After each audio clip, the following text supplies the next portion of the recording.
মৰাণত পথ দুৰ্ঘটনাত দুজন যুৱক গুৰুতৰভাৱে আহত। মৰাণৰ খোৱাং আঞ্চলিক বন বিষয়া কাৰ্যালয়ৰ সমীপত ৩৭ নং ৰাষ্ট্ৰীয় ঘাইপথত আজি সংঘটিত হোৱা এক পথ দুৰ্ঘটনাত দুজন যুৱক গুৰুতৰভাৱে আহত হয়। আহত যুৱক দুজন ক্ৰমে তিলৈ কৌশিক ৰাজবংশী ১৮ আৰু হালদৈবাৰী বৰপথাৰ দীপল গগৈ।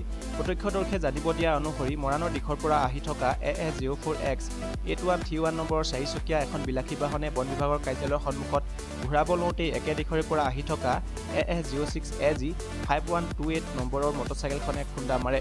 ফলত মটৰচাইকেলত অহা আৰোহী দুজন দূৰত ছিটিকি পৰি গুৰুতৰভাৱে আহত হয়। আহত দুয়োজনকে ততাতৈয়াকৈ চিকিৎসালয়ত ভৰ্তি কৰোৱা হয়। ঘটনাস্থলীত আৰক্ষী উপস্থিত হৈ দুৰ্ঘটনাগ্ৰস্ত বাহন দুখন নিজৰ জিম্মাত লৈছে। এই ইণ্ডিকাখন ইফালৰ পৰা মৰাণৰ ফালৰ পৰা আহি আছিলে। দুজন ল'ৰা আমাৰ ফৰেষ্ট অফিচৰ মুখত গাড়ীখন ঘূৰাব লওঁতে দুজন ল'ৰা প্ৰায় 80-90 মান স্পীডত আহি হেলমেট নিপিন্ধাকৈ আহি তেওঁক আহি সন্মুখত মাৰিলে খুন্দা মাৰাৰ পিছত প্ৰায় 200 মিটাৰমান দূৰত গৈ পৰিলেগৈ। তাৰপিছত তেওঁলোকৰ অৱস্থা অতি সংকটজনক অৱস্থাত আমি তেওঁলোকক মৰাণ মেডিকেল চেণ্টাৰলৈ এম্বুলেঞ্চত পঠিয়াই দিয়া হ'ল। আৰু গাড়ীখন পৰা আপোনাৰ এনচেন ভাঙি গৈছে। বাকী গাড়ীৰ মালিকৰ একো হোৱা নাই, ড্ৰাইভাৰৰ। খালি বাইকত থকা দুজন ল'ৰা আপোনাৰ অৱস্থা খুব গুৰুতৰভাৱে তেওঁলোকে দুখ পাইছে।